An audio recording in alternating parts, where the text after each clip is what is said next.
Welcome back to my channel রূপার স্বাদের ঘর রান্নাঘর। বন্ধুরা, আমি আবার চলে এসেছি আরও একটা রেসিপি নিয়ে। দেখুন, এখানে বেশ কিছুটা আলু ভাজা আছে সেদ্ধ করে নিয়ে। তো এখানে আছে দু রকমের সয়াবিন। দেখুন, একটা এই সয়াবিনটা আপনারা দেখেছেন, এত লম্বা লম্বা। দেখুন, এই দেখুন একটা ছোটো আর একটু বড়, দু রকম মিক্স আছে সয়াবিন। তো আমার দিদি এই সয়াবিনগুলো দিয়েছে।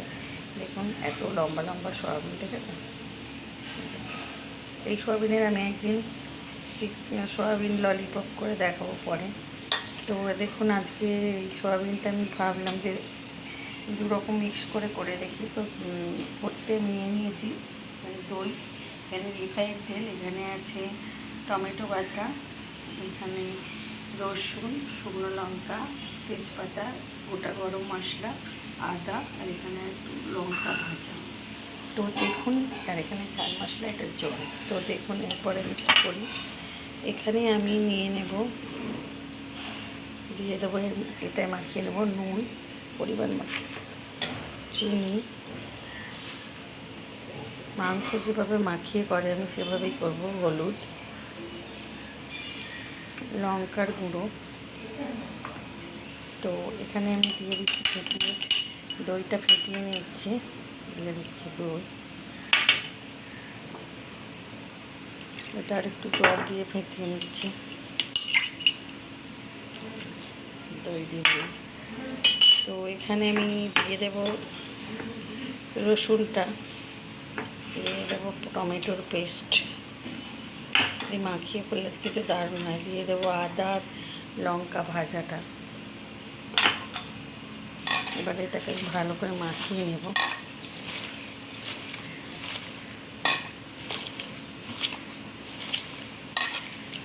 দেখুন, ভালো করে মাখানো হয়ে গেছে।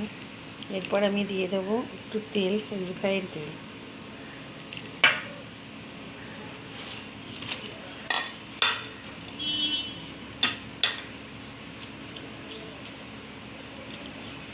সয়াবিন কষা দেখাবো এটা। দেখুন, চলুন আমি এবার গ্যাসটা অন করে দেবো। এরপর আমি গ্যাসটা অন করে দিচ্ছি। আলুটা ভেজেছিলাম, সেই তেলটা আছে। তো গ্যাসটা অন করে দিয়ে আমি একটু তেল দিয়ে দিচ্ছি।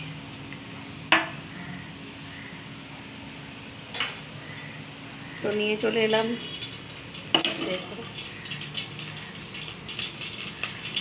এখানে দিয়ে দিচ্ছি শুকনো লঙ্কা, তেজপাতা,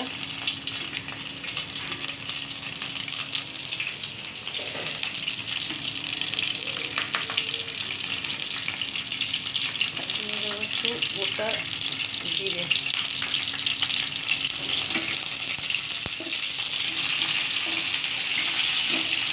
ভালো করে এটাকে তেলের সঙ্গে ভেজে নেব। দিয়ে দেবো গোটা গোটা গরম মশলাটা।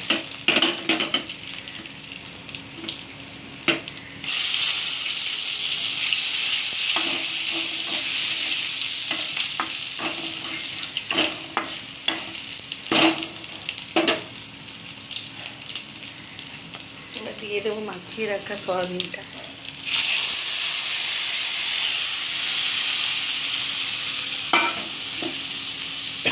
ভালো করে নাড়াচাড়া করব।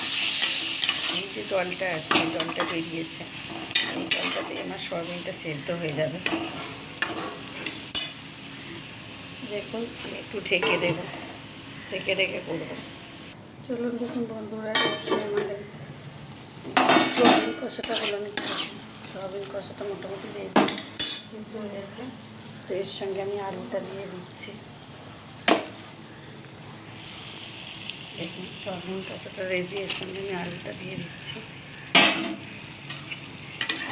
আলুটার সঙ্গে দিয়ে ভালো করে কষিয়ে নেব।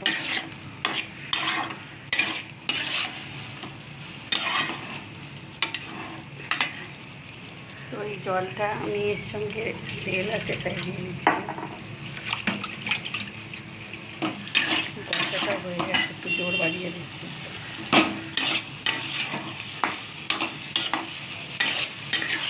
মাখানোর সময় যা যা পরিমাণ মতো দিয়ে দিয়েছি, আর কিছু লাগবে না।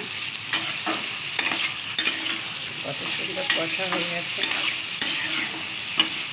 এই কষাটা কিন্তু খুব ভালো লাগে। তো বেশি আমি জল দেবো না, একটুখানি দেবো।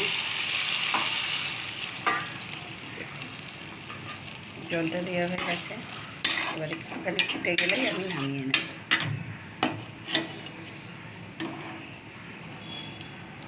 টেস্টি হয় এই সয়াবিন কষাটা আলু দিয়ে, পুরো মাংসের মতো মাখিয়ে নেবেন।